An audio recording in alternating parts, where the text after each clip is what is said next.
Mayuran, you've raised the issue of social cohesion, an issue we've got here in Australia. Back to King Charles again. He's been trying to bring a pact of unity between Muslim groups and Jewish groups there in the UK. But that's been scuttled because Muslim groups are refusing to sign this interfaith pact, accusing the chief rabbi of Britain of being a Zionist. Unbelievable. Yeah, look, I mean, Islam is a spectrum. I want to really kind of pick this apart. So Islam is the Quran, the Hadith, and the biographies of the Prophet.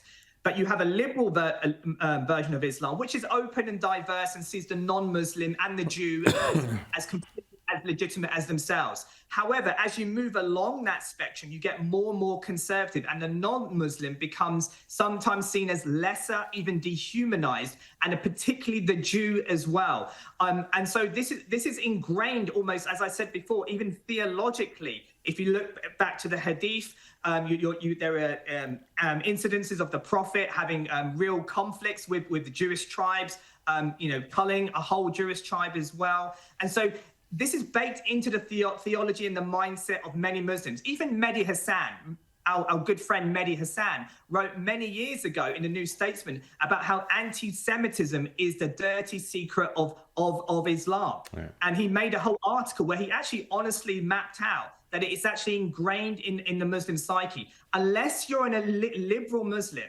who is very open, has a very open interpretation, it is often the case that you're not going to jump on board with Israel. Certainly, you're not going to form pacts with the Jewish community. And so King Charles doesn't understand these tensions, but wants to be the kind of umbrella, virtuous defender of the faiths. And it's always going to backfire.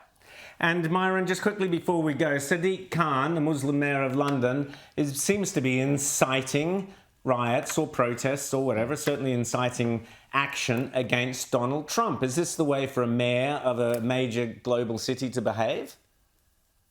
Well, Sadiq Khan, he runs his whole campaign and his whole political career based on identity politics. And so Trump coming to London on a state visit is a massive opportunity for him to shine. It's a massive opportunity to show that to bring up identity politics, to paint him as a fascist, as a far-right racist, so that he can shine. He has no other policies. He has nothing to offer about the terrible crime that's going on and the breakdown of society in London. He doesn't care about that. Wherever there's a chance for identity politics to be thrust to the surface, he takes it. And that's his entire political career in a nutshell. So for him, this is a massive opportunity, and he's seizing it as best he can by inciting Londoners to step up and protest and cause a scene. And he wants to be the champion of that behind the scenes, or in fact, in front of the scenes.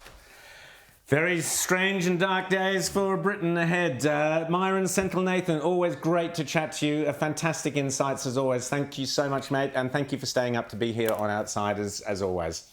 That's Mayuran Senthilnathan, isn't he brilliant?